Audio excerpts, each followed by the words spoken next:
aujourd'hui à la bourse des yo-yo quasiment toute la journée. Tu m'en achètes 50 000, 1 700 000. Le café rouge.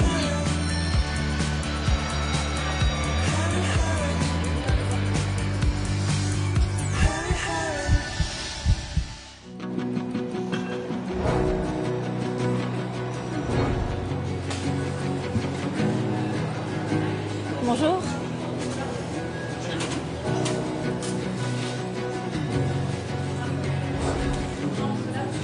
Bonjour et bienvenue in situ, là où bat le cœur de l'économie. Aujourd'hui, nous sommes dans l'un des 4500 marchés de France où chaque semaine, nous venons chercher le meilleur pour nous et pour ceux qui nous entourent. Cette année, un mot est sur toutes les lèvres, le bio. Car oui, le bio est partout et il vient même de connaître une percée historique.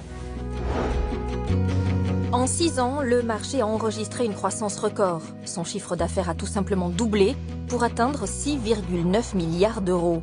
Les ventes de produits biologiques ont progressé de 20% l'année dernière. Aujourd'hui, 9 Français sur 10 en consomment. Le bio n'est donc plus un marché de niche, un truc de militants ou de bobos, mais une marée verte. Et pour les entrepreneurs qui avaient parié dessus, c'est le jackpot. Avec 2,8% de marge nette, le bio est aujourd'hui aussi rentable que le conventionnel. Sans pesticides, sans herbicides chimiques, sans fertilisants artificiels, sans hormones de croissance, voilà la définition du bio. Alors, qui sont ceux qui ont flairé le bon filon? Quelles sont les dernières innovations du secteur? Comment le bio est devenu aujourd'hui plus qu'une tendance, un nouveau mode de vie? Regardez. Pour commencer, je vous emmène au cœur du premier marché bio d'Europe avec ses 450 millions d'euros de chiffre d'affaires. Il est français et vous risquez d'être surpris. Des autoroutes, un trafic déjà dense, la banlieue parisienne. Il est 5 heures et comme chaque matin depuis 50 ans, le ventre de Paris s'éveille avec son grand bal de camions. Rungis centralise la plus grande partie de la production française quotidienne. Un Français sur 4 est nourri grâce à cet espace. Une marchandise redistribuée dans la France entière aux commerçants, restaurateurs et magasins spécialisés. Un système presque vieux comme le monde. Et pourtant, il y a à peine un an, est sortie de terre cette halle. 5600 mètres carrés consacrés exclusivement aux produits estampillés label bio. Fruits et légumes bien sûr, vin, viande, charcuterie, produits végétariens, lait, fromage. Aujourd'hui, sur les 1200 entreprises présentes à Rungis, 70 proposent du bio, 8 le font exclusivement et se sont naturellement installés ici. Du bio en plein cœur du sein des saints de la production conventionnelle, c'est le pari un peu fou de cet homme. Bonjour Stéphane. Bonjour Marie-Sophie, ça va? Ça va très très bien. Vous me montrez alors? Alors je vais vous montrer. Stéphane Layani est à la tête de Rungis depuis 6 ans. Les fruits et légumes. Du bio, vous en mangez vous? Ouais, j'en mange bien sûr. Oui. Ouais. Par exemple, le radis noir. Ça, c'est super à l'apéritif. Vous faites des petites tranches très fines. C'est mieux s'il n'y a pas eu de pesticides. Oui. Est-ce que vous trouverez quelqu'un qui vous dira non? Personne. C'est pas possible. Mais il faut aussi le démocratiser, le mettre à la portée de tous. Ouais. Ça, c'est très important. Voilà la mission que Stéphane s'est fixée. Plus de volume pour que tout le monde ait accès au bio au meilleur prix. Son investissement pour cette halle est colossal, 20 millions d'euros. Une halle bio comme celle-ci, c'était impensable il y a 5-10 ans? Oui, c'était totalement impensable parce que, en réalité, nous, on représente l'agriculture française. Ouais. Ce sont les producteurs qui ont des mandataires, des négociants, des grossistes.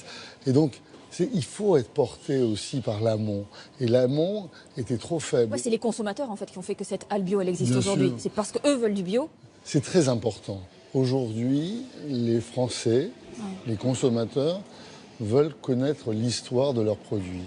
Ils veulent savoir d'où ils viennent, comment ils sont faits, dans quel circuit de distribution ils passent. Ils veulent savoir s'ils ont un label. Et donc, on a une chance fantastique à Rungis. On a des contrôleurs, donc on a la répression des fraudes, on a les services vétérinaires. Et donc, nous, quand on sort du bio, c'est du vrai bio. Depuis un an, tout le travail de Stéphane, créer des passerelles entre cette halle bio et les autres dites traditionnelles et pourquoi pas les convaincre de se diversifier. Et quand au détour d'une allée, nous croisons le plus important grossiste en fruits et légumes de Tourangis qui a misé sur le bio il y a 30 ans, la discussion s'anime. Mais il faut convaincre sur le bio encore ou c'est facile?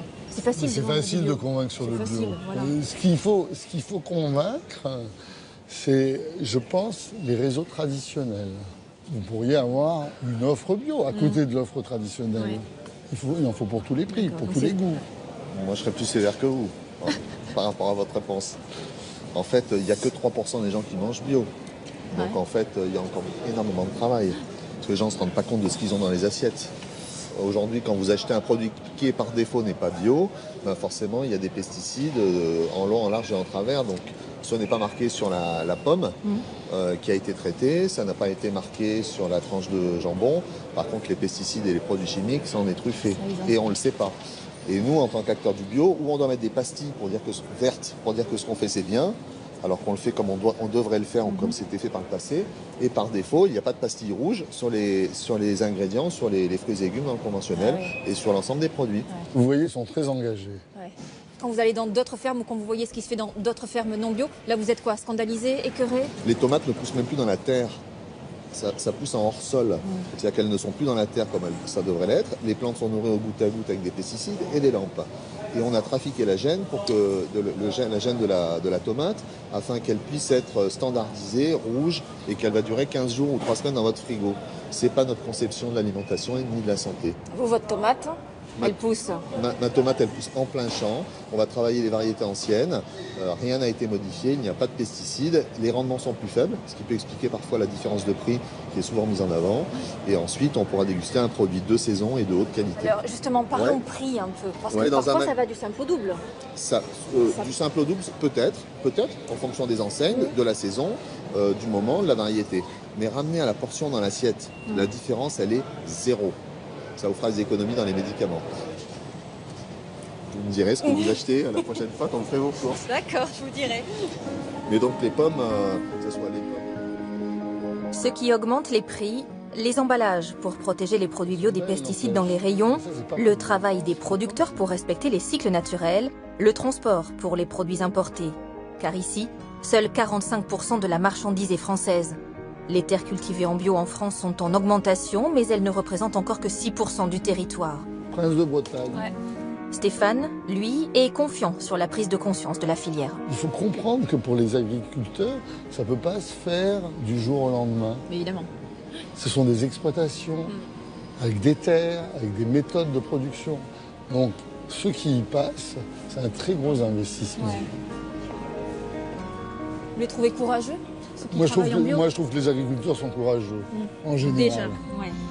Déjà, Alors là, et on mange grâce à eux. Le bilan de Stéphane en à peine un an, la halle bio représente 5% des 9 milliards de chiffre d'affaires de l'ensemble de Rungis. Il s'est engagé à doubler ce chiffre d'ici 2025. Actuellement, on compte près de 32 000 producteurs bio. L'année dernière, ils ont été 3 000 de plus à entamer leur conversion du traditionnel au bio. Eux ont eu le déclic il y a 40 ans. En 1975, un couple d'éleveurs crée le premier marché bio français. À l'époque, on les a pris pour des fous. Aujourd'hui, ils font vivre 3 familles. Voici l'histoire des pionniers, direction le Lot-et-Garonne. 80 pommes de terre. Pour faire tout, la soupe? Oui, pour faire tout. D'accord. Allez. Alors, c'est parti. On y va. Le mercredi est un jour presque sacré à Villeneuve-sur-Lot. Orange confit. Ah, orange confit, elle va aimer là-bas. Eh bien voilà, orange confit. Fondé en 1975, ce marché bio est le plus vieux de France. Une famille a largement participé à sa création. Alors, comment ça va? Aujourd'hui, elle est toujours là. Je venais avec ma maman, les mercredis on n'avait pas école, donc je venais passer la matinée au marché, et puis j'ai connu ce marché depuis vraiment l'âge de 12 ans.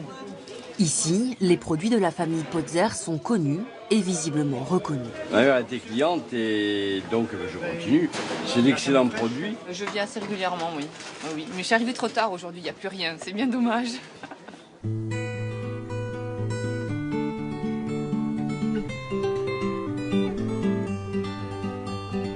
Le fief des Potzer est niché au cœur du Lot-et-Garonne, à Saint-Aubin. La ferme de Crossefond s'étend sur une centaine d'hectares. Les 3 frères travaillent ensemble avec leurs femmes sur l'exploitation. Vache à viande ou laitière, porc charcutier, c'est Nicolas qui est en charge de la découpe. Tu sais que mon Bordeaux il fait 2 kilos de grosses saucisses. Tu le prévois? Ok, pas de problème. Chaque semaine, avec sa femme Bénédicte, ils préparent 3 porcs bio et transforment tout eux-mêmes. Un gage de qualité, un choix économique aussi. On a une viande qui au départ nous revient un peu plus cher que si on faisait du cochon de moins de qualité ou un peu plus jeune. Hein. Donc nous, on élève, on fait abattre et on transforme et on vend directement. Sur la ferme, c'est la transformation qui nous fait vivre, quoi. Des produits cuisinés sur place, sucrés ou salés. Tartes, pâtes, conserves ou pains sont aussi vendus à la ferme, dans cette petite boutique. Combien je vous dois, madame? Pas de fromage cette semaine? Ah si, un peu de fromage. Je crois que je m'y retrouve, surtout pour ma santé. C'est parfait là. Du champ à l'assiette, les Potzer gèrent tout.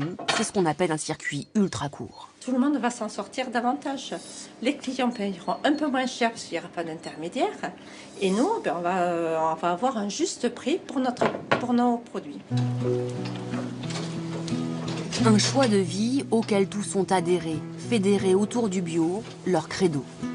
L'entreprise familiale fait plus de 300 000 € de chiffre d'affaires annuel, mais une fois les investissements réalisés, les aléas liés à la météo ou au cours des céréales comptabilisés, les bénéfices révèlent une autre réalité.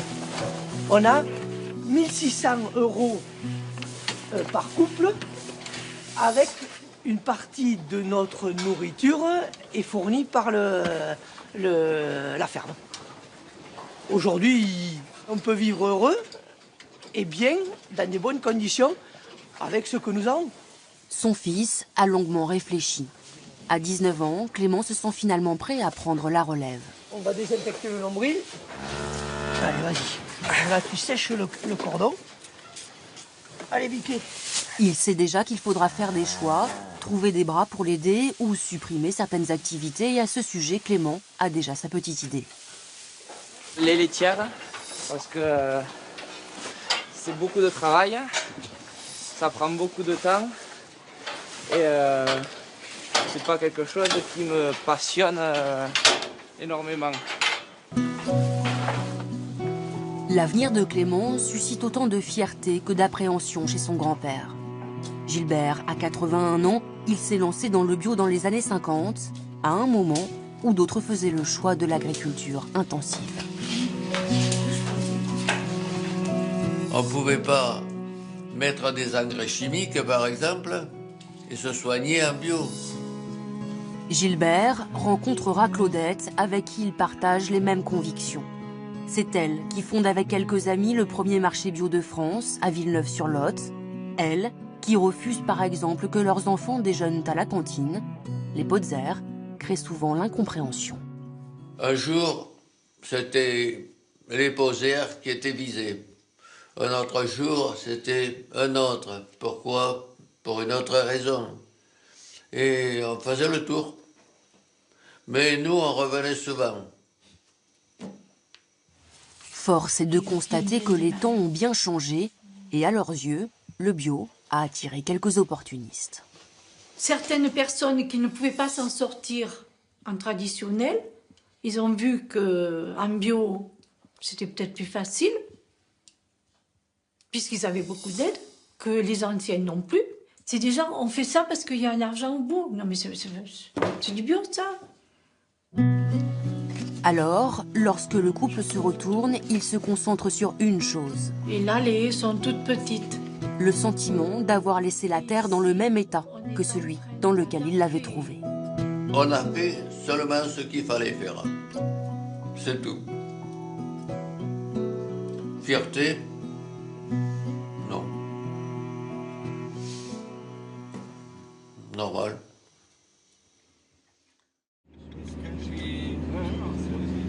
« 5 heures du matin, direction Bordeaux.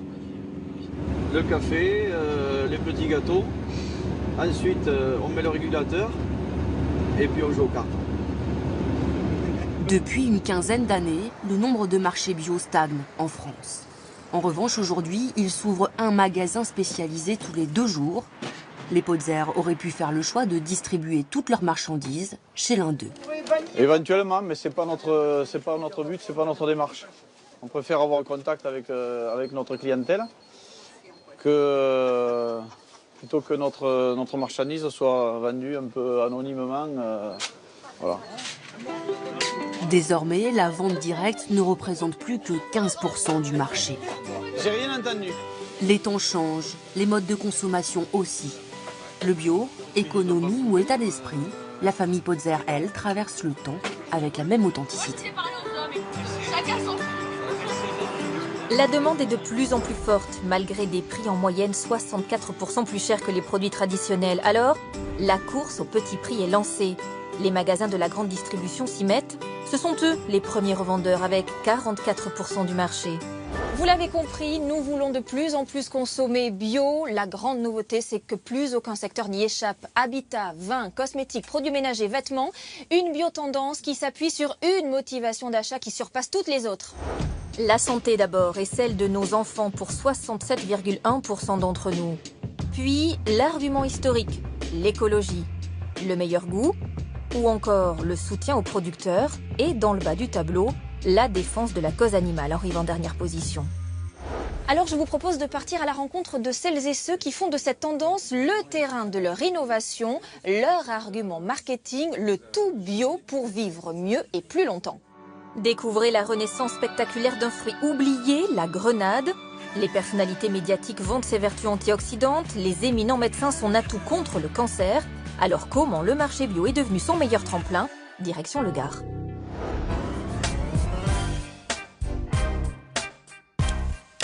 Ah, ça c'est magnifique.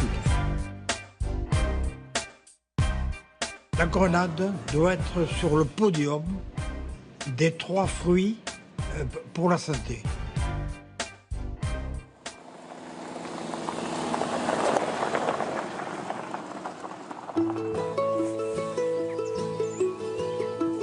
Jean-Claude Perretto est un pionnier. C'est lui qui a fait renaître la grenade en France. Nous sommes sur ses terres dans le Gard, où il a planté 4000 arbres. Toute cette région qui n'était pas bio quand je me suis installé est passée à 98% en bio. Voilà. Donc ici on est dans la zone où il y a la variété Provence. Donc c'est une variété qui est très rustique. Mais l'avantage, c'est qu'il s'adapte bien à la région, il résiste au vent, enfin, il est très méritant, voilà. Cet ancien cadre parisien a d'abord fait une étude de marché. En 2007, on consommait 3500 tonnes de grenades en France. Tout était importé d'Espagne ou de Turquie. Jean-Claude a senti le vent et s'est lancé. Aujourd'hui, la consommation française a triplé et ce producteur peine à répondre à la demande. Sa récolte, effectuée à l'automne dernier, s'est vendue en un rien de temps. Ça arrive au mois d'octobre et déjà fin octobre, début novembre, on n'en a plus. Et la consommation est tellement importante qu'il faudrait en avoir jusqu'au moins en mars. Quoi.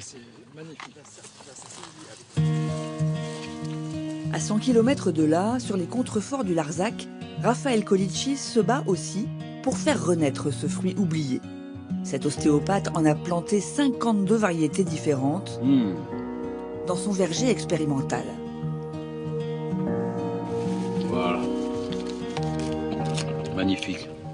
Puis là, les grains sont mûrs à point. C'est sucré juste à souhait. Pour moi, ce qu'il y a de plus extraordinaire, c'est que j'ai planté cet arbre il y a 1 an et demi, quoi. Voilà. Et déjà, il a donné 3 ou 4 l'an dernier. Et regardez ce qu'il y a dessus, quoi. Donc économiquement, c'est prometteur? Bah oui. Seulement, il ne faut pas se tromper de variété. Avec son ami cancérologue, le professeur Pujol, Raphaël s'intéresse aux vertus médicinales de la grenade. Il travaille avec l'université de Montpellier. Son but, élaborer un jus de grenade ultra concentré en polyphénol et antioxydants, 2 précieuses armes contre le cancer. C'est un des meilleurs fruits possible, accessible pour la prévention du cancer, mais également pour la prévention d'autres maladies. C'est une réduction du risque, une forte réduction du risque. Bon, allez, hop. Retour dans le Gard, Jean-Claude va livrer lui-même une partie de ses jus. Il ne vend qu'à des magasins bio, mais sa production est encore trop modeste. Il va devoir multiplier son verger au moins par 2. Non, je ne pourrais pas en vivre aujourd'hui, mais c'est normal. Tout agriculteur qui vous dira quand je fais un plantier, il faut bien 10 ans avant que le plantier soit rentable, quoi. Direction les Halles d'Avignon, chez Christian, où une dégustation de jus de grenade est prévue ce jour-là. Et bonjour Christian. Bonjour Jean-Claude. C'est un fruit? Ah oui. Voilà. Ah, c'est marrant. Oui, oui. Pendant l'hiver, je mange des grains de grenade tous les jours. Là, c'est combien la bouteille de 50 centilitres? 50 centilitres, c'est 6,60. Oui. Oui. Celui-là, c'est pas donné, mais avec la France, la main-d'œuvre, etc., est meilleur. C'est vrai que c'est agréable à boire. Je pense qu'au départ, les gens viennent plus parce qu'ils savent que ça a des propriétés intéressantes. Bon pour la santé, bon pour la peau aussi. Chez Raphaël, une expérience est en cours. Donc je te fais un petit massage aujourd'hui au baume à la grenade. Ah, chouette. Dans son centre de bien-être, sa femme Babette teste un nouveau produit sur une cliente, cobaye volontaire.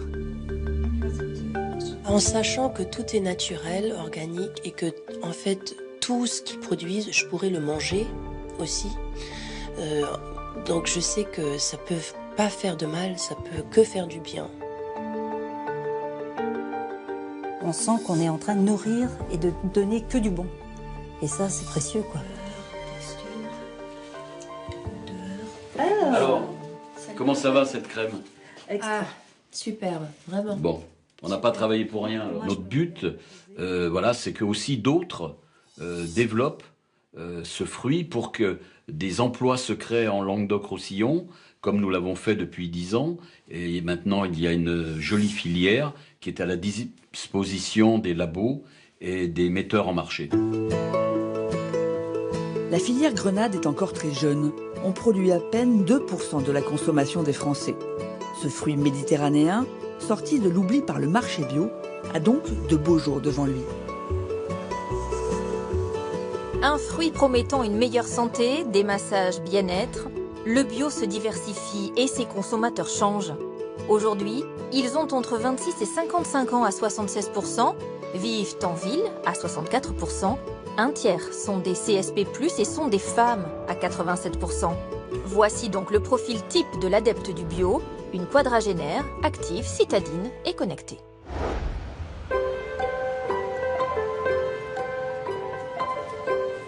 Voilà la nouvelle cible à conquérir. 2 femmes l'ont bien compris, elles ont lancé il y a 3 ans leur business autour d'un concept, des cures détox à base de jus de fruits et légumes bio, pour des femmes pressées en quête d'une vie plus saine. Sur leur site internet, des témoignages. Celui de Mélissa Thuriot qui vante les bienfaits des jus pour une peau rayonnante pour ses séances photos, ou encore cette ancienne Miss France qui vient livrer ses conseils pour être belle en buvant des jus tout en dévorant du pain et du beurre salé. Bref, si vous buvez ces jus, vous pourrez peut-être ressembler à toutes ces femmes belles et naturelles. Voici ce que l'on peut appeler du marketing inspirationnel. Alors comment ça marche ? Et vous prenez un instant pour vous connecter avec vous-même. Nous sommes dans le 11e arrondissement de Paris. Et quand on ouvre la porte de cette petite échoppe, pas de rayonnage, mais un cours de yoga. Silence. Je m'attendais pas à trouver un cours de yoga, mais je pensais arriver dans une boutique. Oui, c'est vraiment un concept très innovant. Donc c'est quelque chose aussi qu'on a créé à notre image, mon associé Gabriel et moi. Ce sont des jus, un super produit frais qu'on fait tous les jours dans le petit atelier attenant, mais également un showroom où nous organisons des événements de yoga. Vous êtes allé le chercher où, ce concept ? On l'a vraiment conçu en fonction de ce qu'on aime. Il y a tellement de petits feux à éteindre toute la journée. On a aussi besoin de se détendre et d'arrêter un peu le temps. Une pause pour l'esprit et une pause pour son corps. Voilà comment Claire, cette ancienne étudiante en HEC, a positionné sa marque. Et pour se purifier de l'intérieur cette fois-ci, des cures d'1 à 5 jours qui promettent de se régénérer, de gagner en lucidité, de se relaxer ou encore de se dynamiser. En un mot, une vie meilleure pour 300 €. Voici la promesse de ces jus. Alors, gadget ou pas? Bonjour Gabrielle, enchantée. Ravie, alors c'est vous qui allez me montrer comment fabriquer vos fameux jus. Gabrielle est l'associée de Claire. Elle a 30 ans, elle est ingénieure agronome. C'est elle qui conçoit les recettes. L'idée de la détox, c'est qu'on ne sollicite pas du tout son système digestif. Donc c'est pour ça que nous, on retire les fibres pour vraiment vous apporter tous les nutriments. L'huile, on met au repos. Exactement. On met tout au repos et tous les nutriments sont directement assimilables par votre organisme parce qu'on presse à travers le tissu. Les jus sont fabriqués ici, pressés à froid, sans aucun additif ni conservateur. Dans chaque bouteille de 500 ml, 1 kg de fruits et surtout des légumes. Concombre, fenouil, épinards, céleri, citron, noix de cajou, persil. Alors celui-là, c'est le jus 100% légumes. Donc normalement, vous allez vous ressentir belle tout à coup. Donc voilà, celui-là, c'est celui de la cure intense. Il est moins accessible parce qu'il n'y a aucun fruit. Mais vraiment, les légumes, c'est vraiment un peu acide, mais j'arrive même pas à reconnaître... Normalement, vous devriez reconnaître du concombre. Ouais. C'est ça, concombre, ouais. Il va m'apporter quoi, lui? Celui-là, c'est immunité. Donc, il est vraiment hyper bien, surtout en hiver, pour renforcer vos défenses immunitaires, en fait. On a beaucoup travaillé sur les défenses immunitaires sur ce jus-là. Et après, évidemment, tous nos jus apportent tous beaucoup de vitamines, beaucoup de minéraux pour être en forme, pour être plein d'énergie, en fait. Vous jouez sur cette ligne, quand même, hein, le produit... qui peut avoir les vertus d'un médicament, mais qui n'en est pas un. De toute façon, on est vraiment sur de l'alimentation, plaisir évidemment, mais aussi santé.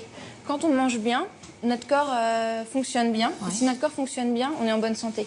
Nous, on est certifié bio, c'est pas pour rien, c'est que les ingrédients bio ont vraiment une valeur par rapport aux ingrédients non bio. Donc chez Nubio, on travaille à la fois sur la recette, sur toutes les valeurs nutritionnelles, mais en effet, on travaille aussi avec des nutritionnistes pour réfléchir à la chronobiologie. Ça, c'est très important parce que, par exemple, certains macronutriments sont plus intéressants à consommer le matin ou le soir.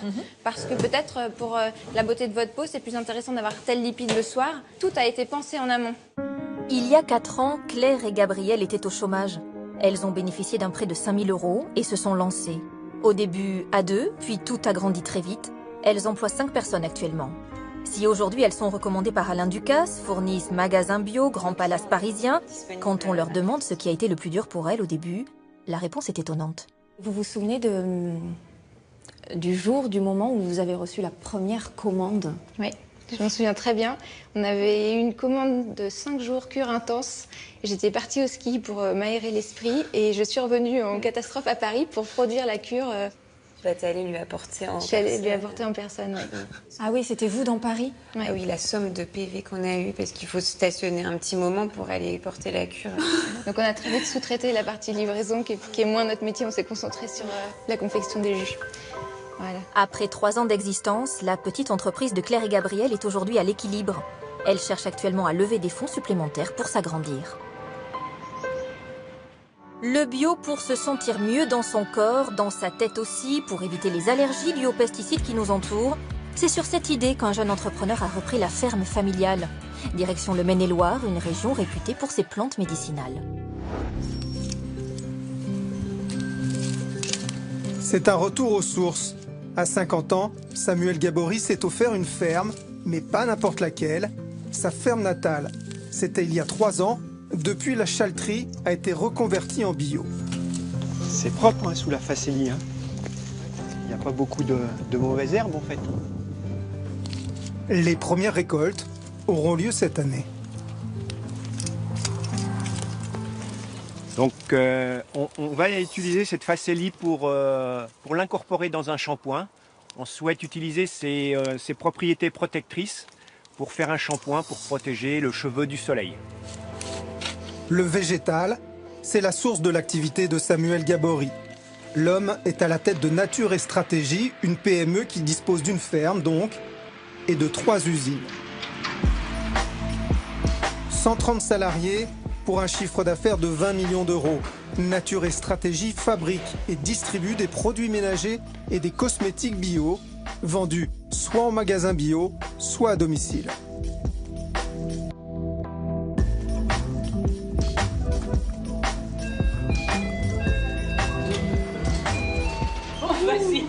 Bonsoir. Alors, bonsoir. Ce soir, Claudine joue le rôle d'hôtesse. Mon rôle, ça va être de vous expliquer déjà comment utiliser nos produits. Florence, de démonstratrice. Alors, la crème au calendula. Alors, c'est une petite fleur précieuse puisque le calendula, c'est vraiment par excellence un apaisant. Donc, en fait, on va pouvoir l'utiliser pour tous les petits bobos du quotidien, que ce soit sur les mains, le visage, n'importe où sur le corps. Florence fait partie du réseau des 450 vendeurs à domicile de Nature et Stratégie, essentiellement actifs sur le Grand Ouest. Durant 1 heure, elle va présenter une sélection de la gamme, avantages de ses ateliers, les conseils d'utilisation et la possibilité de tester les produits, chose impossible en grande surface. Les consommateurs en vente à domicile, clairement, viennent chercher l'efficacité. C'est le premier argument et c'est le premier facteur clé de succès. Ensuite, naturellement, des produits qui préservent leur santé, c'est clair. En troisième argument, on a pu déterminer qu'effectivement, le respect de la planète, l'environnement, la biodégradabilité, l'origine des matières premières, c'est quelque chose qui les sensibilise de plus en plus. Question, les produits vendus à domicile ne sont-ils pas trop chers ? Peut-être, mais on en utilise moins aussi, on met en moins grande quantité. Mais peut-être que, mais on s'y retrouve, Bref, la vente à domicile reste un créneau porteur pour l'entreprise qui veut développer son réseau sur toute la France, ce qui implique de multiplier par 5 le nombre de vendeurs.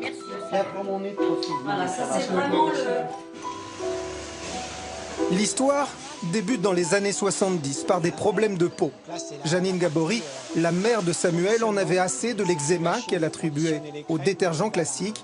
Elle trouve alors des produits d'hygiène plus simples, plus écolos. Les consommateurs répondent présents. À peu près 1000 flacons à l'heure. Avant tout, c'est ce témoignage que j'apportais, donc de guérison de certains problèmes de peau par des produits non agressifs. Et puis, disons, une qualité de produit, une efficacité de produit. Je crois que c'est ce qui a fait que la clientèle m'a fait confiance. Donc là, on arrive au laboratoire et Pauline et Carole m'ont demandé de venir les voir pour faire des tests de parfumage. Donc je vais aller les voir. Ce laboratoire de recherche fait partie des réalisations initiées par Samuel Gabory. Celui-ci rachète l'entreprise en 2000 et lui donne un nouvel élan. Nature et Stratégie devient fabricant en s'imposant les contraintes du bio sur toute la chaîne de production. On utilise des matières premières purement végétales.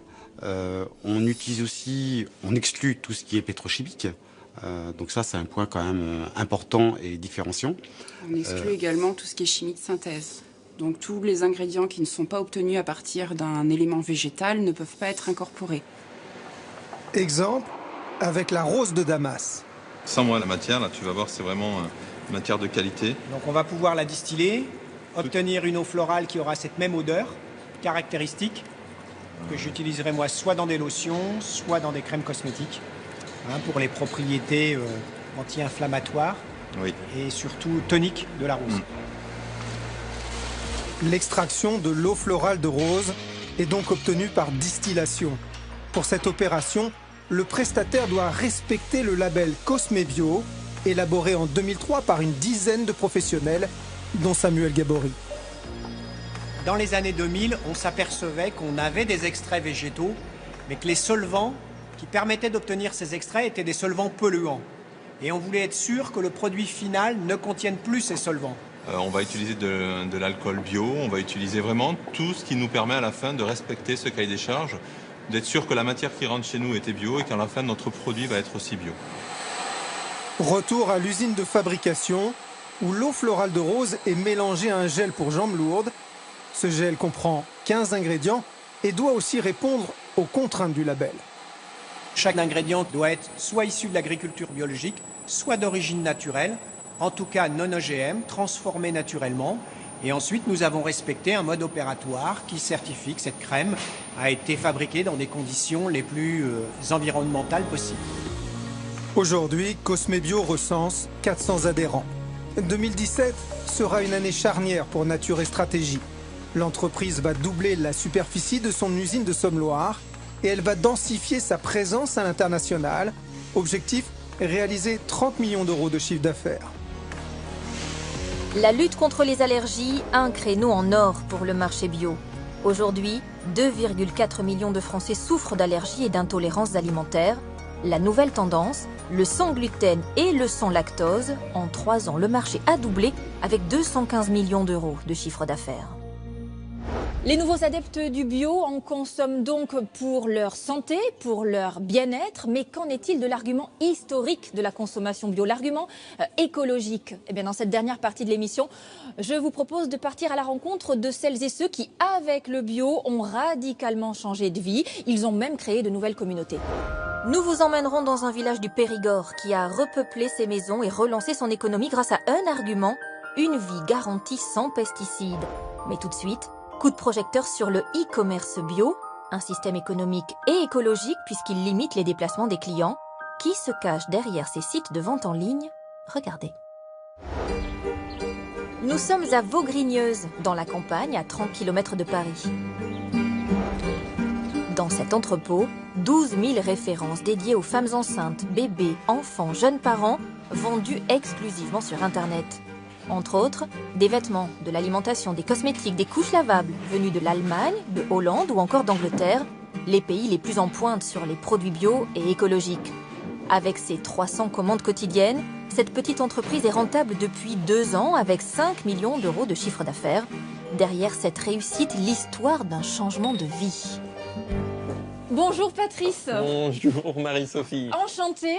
Ravi de vous accueillir ici et puis de vous présenter un peu l'originalité des produits. Patrice était grand patron d'une entreprise de maintenance industrielle dans le centre de Paris. Il gérait 200 employés. Il y a 10 ans, sa vie a basculé. Le produit best-seller, c'est lequel? Alors, en produit best-seller, on va être sur des produits de première nécessité, c'est-à-dire tout ce qui est couche écologique. Là, par exemple, on en a une. L'avantage, c'est son réemploi, son coût et la diminution de l'impact écologique quant à l'utilisation des couches jetables, parce que les couches jetables, c'est incinéré et ça représente de gros volumes. Voilà. Donc, c'est des produits en plus de ça qui sont beaux, qui sont ludiques et ça marche de plus en plus. Donc, on a une très grande gamme. Quand on sait d'où on vient, c'est rigolo de vous entendre parler de couches jetables quand même. Hein. Oui, exactement. Vous imaginiez, vous, on vous aurait dit il y a 10 ans, tu vendras des couches jetables et des petits pots pour bébé. Ouais, mais ça a l'air de bien vous aller. Hein. Oui. Vous me racontez un petit peu votre vie d'avant. Là, vous étiez sur Paris, en plein Paris. Je vivais à Paris. 200 salariés 200 salariés, des chantiers sur Rungis, le Grand Palais, de la décontamination en milieu amianté. Enfin, j'avais l'impression de m'être épuisé dans la journée et qu'il me reste rien à moi. Comme si je vidais mes batteries, mais que mon activité, mon quotidien ne me ressourçait en rien. Donc au bout de 8-9 ans, j'ai décidé d'arrêter, de faire un break. C'est très bien tombé parce qu'on avait acheté une très vieille maison qu'il fallait que je retape dans la forêt. Hélène, ma compagne, donc, est tombée enceinte de notre premier. Et naturellement, j'ai envie de dire, elle, dans cet environnement aussi, et de fait de sa sensibilité, elle me dit, bah tiens, j'ai envie d'acheter des produits sains pour notre fils. Vous vous souvenez de cette première fois où elle vous parle du projet? Oh oui. Ah oui? Oui. Alors vous étiez où? C'était quand? Alors c'était dans la forêt, là, dans notre maison, avec ses yeux pétillants. Elle me dit, écoute, je me rends compte que y a pas beaucoup d'offres en France, que c'est pas sexy, c'est tristoun, etc. Et comme elle est anglaise, elle est allée, grâce à Internet, se promener un peu partout dans le monde et elle a trouvé plein de produits colorés, ludiques, etc. Et elle me dit, j'ai envie de créer quelque chose qui me parle, qui ait du sens. Et là, vous vous dites quoi, vous? Ma femme est folle ou chouette, on a une belle aventure à vivre?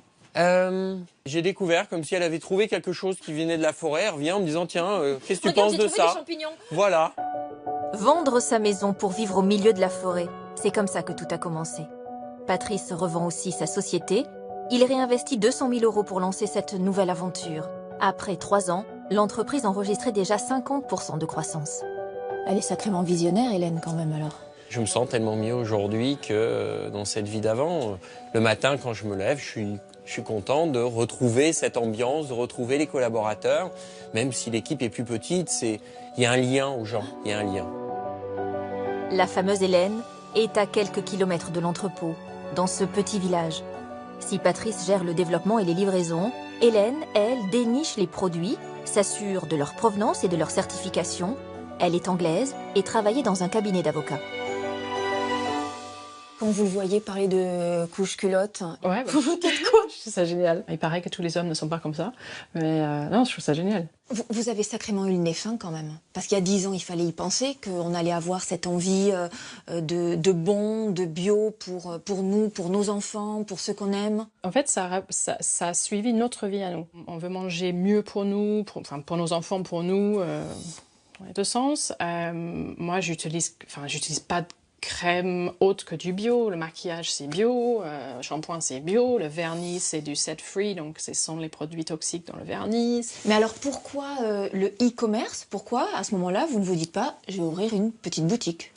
C'est le fait de toucher le plus grand nombre quelque part. Tout le monde n'a pas un boutique bio à côté de chez eux et puis ces produits-là ne sont rarement accessibles ou disponibles dans ce genre de lieu.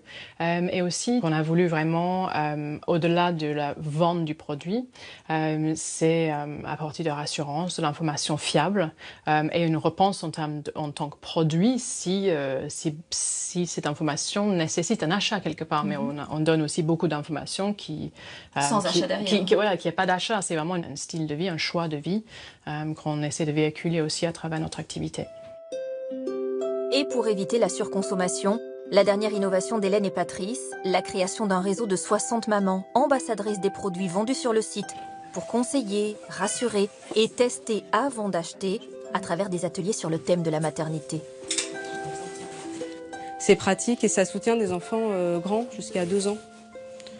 Voilà. À vous entendre, j'ai l'impression que vous vous sentez utile. Oui, je pense. Ouais. Même si on ne se voit pas finalement avec le commerce.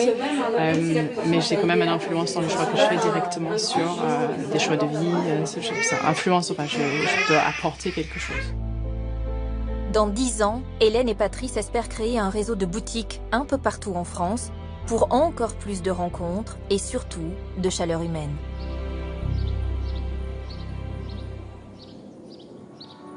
À présent, je vous propose de partir sur les traces d'une expérience, celle d'un village qui a décidé de lutter contre la désertification.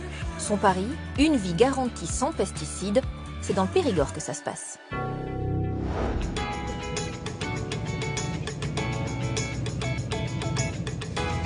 Mercredi, c'est jour de livraison pour Guita.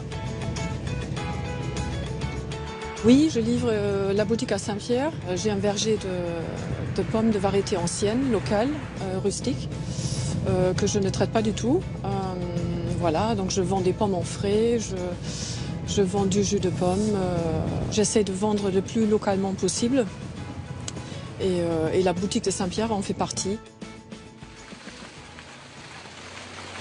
C'est en 2011 que les agriculteurs bio de la commune s'associent pour ouvrir ce point de vente.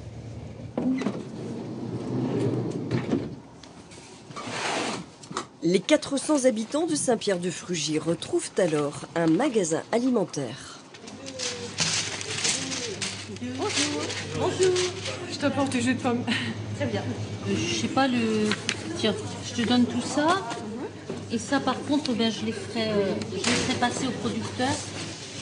Les cultivateurs et éleveurs de la commune valorisent ainsi leur production en bio et celle des alentours, tout en gérant la boutique tour à tour.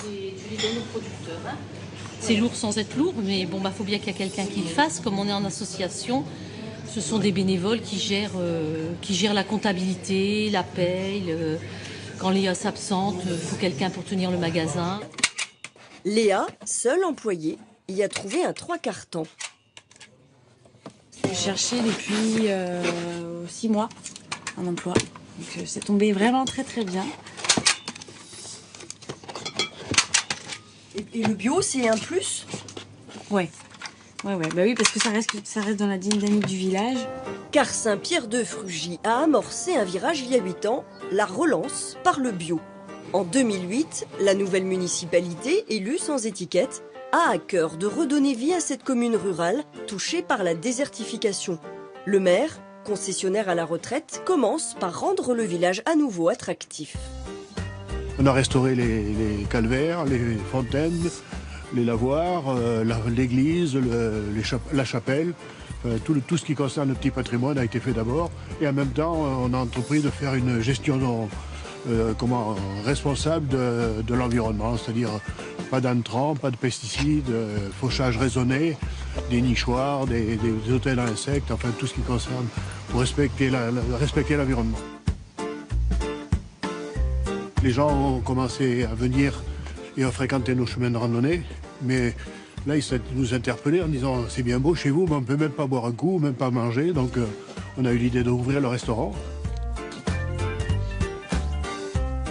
Et cette école, fermée en 2007, est transformée en gîte. Un gîte qui héberge aussi les stagiaires de cet écocentre, un lieu de formation aux techniques écologiques, comme la permaculture. Marc ressent aussi cet autre rapport à la terre. Éleveur de brebis et d'agneaux, il amorce sa transition en bio il y a 5 ans. Après 15 années en agriculture conventionnelle, il a alors 420 brebis contre 180 aujourd'hui.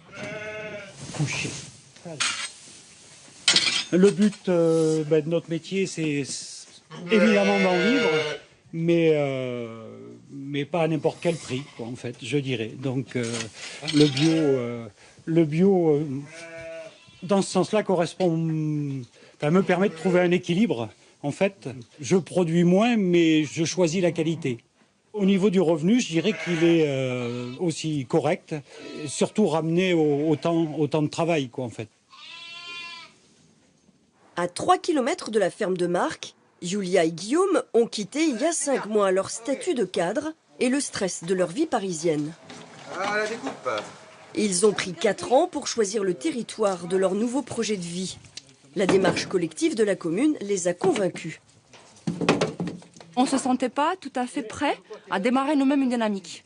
On s'était dit, on est prêt à faire partie d'une dynamique existante, d'apporter notre contribution, mais il fallait qu'il y ait un noyau actif, dynamique. Et donc, on a été agréablement surpris de trouver Saint-Pierre-de-Frugy. De cette ruine, ils veulent en sortir des chambres d'hôtes, une grange pour des activités culturelles et un coin restauration pour les pèlerins de Saint-Jacques-de-Compostelle qui passent à leurs portes.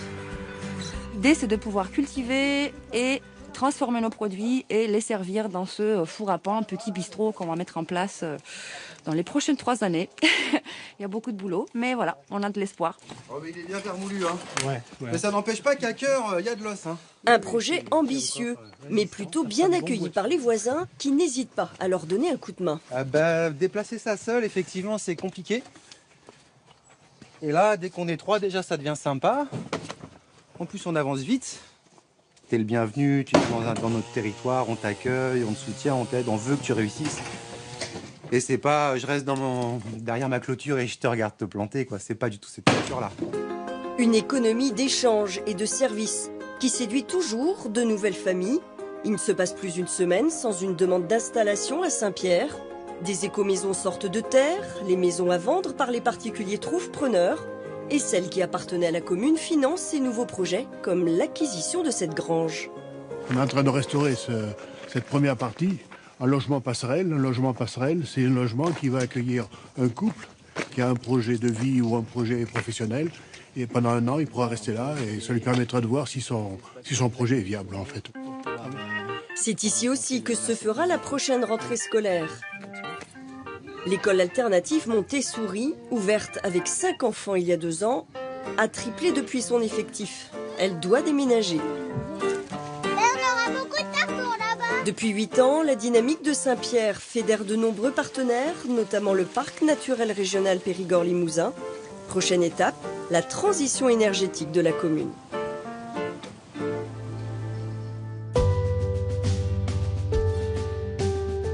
Pour terminer cette émission, j'ai eu envie de donner la parole à un économiste qui vient de publier une étude intitulée « La transformation bio face aux défis de la croissance », Alors, le bio pourrait-il remplacer notre consommation traditionnelle? C'est chez ce détaillant, bio bien sûr, que je le rencontre. Donc Charles-Antoine, pour cette émission, j'ai rencontré des femmes, des hommes qui travaillent le bio, qui vendent du bio. Les affaires vont très très bien pour eux. On est bien d'accord, le bio aujourd'hui, c'est beaucoup plus qu'une mode.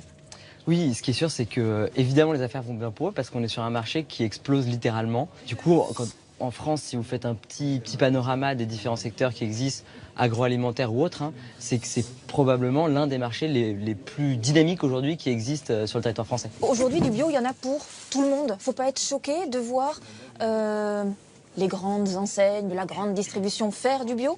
C'est pas contraire à l'esprit du petit producteur? Alors, en fait, c'est plutôt qu'on voit une segmentation du marché. C'est-à-dire que les personnes qui n'ont pas du tout de logique militante ou de logique de protection de la planète, mais simplement une logique de protection de leur propre santé, ça les dérange pas du tout. Et pourquoi pas d'aller consommer du bio, en effet, qui est en grande surface, etc. Ça, c'est une partie du marché. Et puis, il y a encore la partie historique, qui est que vous avez aussi des consommateurs qui ont une logique plus militante, plus de protection de la planète, et qui, elles, vont se tourner quasiment exclusivement vers du bio qui est du bio local. Du coup, il ne faut pas non plus voir le phénomène comme une unique marchandisation ou perte de sens du bio, mais plutôt comme une segmentation du marché, avec d'une part la bio hystérique qui continue d'exister, et puis d'autre part une bio en effet, disons, marchandisée ou capitaliste, pour prendre des termes un peu grandiloquents, qui se propose plutôt à la totalité des consommateurs. Oui, parce que ce qui est choquant, enfin moi en tout cas, moi ce qui me choque, c'est que aujourd'hui, 50% des produits bio que l'on consomme sont des produits importés. C'est donc des produits qu'on fait beaucoup voyager, sur des longues distances. Pour moi, ça c'est contraire au bio. Après, ce qui est vrai, c'est qu'on voit, il commence à y avoir différents types de bio, avec même différents labels. Certains labels, par exemple, il y a un label qui s'appelle Biocohérence, qui essaye de mettre justement toute la logique bio dans une même idée, qui est de respecter la planète et de respecter les gens, de respecter la santé. Et puis il y a des produits qui vont répondre en fait à une logique qui ressemble à la logique conventionnelle, mais qui respecte les normes en question, donc qui reste quand même quelque chose de bon et de pas trop polluant. Comme s'il y avait le bio et le super bio. Exactement. La morale de tout ça, selon vous, ça serait quoi? Et ben la morale de tout ça, c'est que la victoire de la bio, c'est pas forcément de remplacer le conventionnel, mais ça serait qu'au fond, la quasi-totalité de l'industrie agroalimentaire réponde à un esprit qui est de mieux protéger la santé et puis de mieux protéger l'environnement. Voilà pour cette émission qui vous aura éclairé sur le business qui se cache derrière ce grand boom du bio. Peut-être même que nous vous aurons donné envie d'entreprendre. Nous, on se retrouve dans un mois pour une nouvelle plongée là où va le cœur de l'économie. Nous vous raconterons la folle aventure du marché de l'eau potable.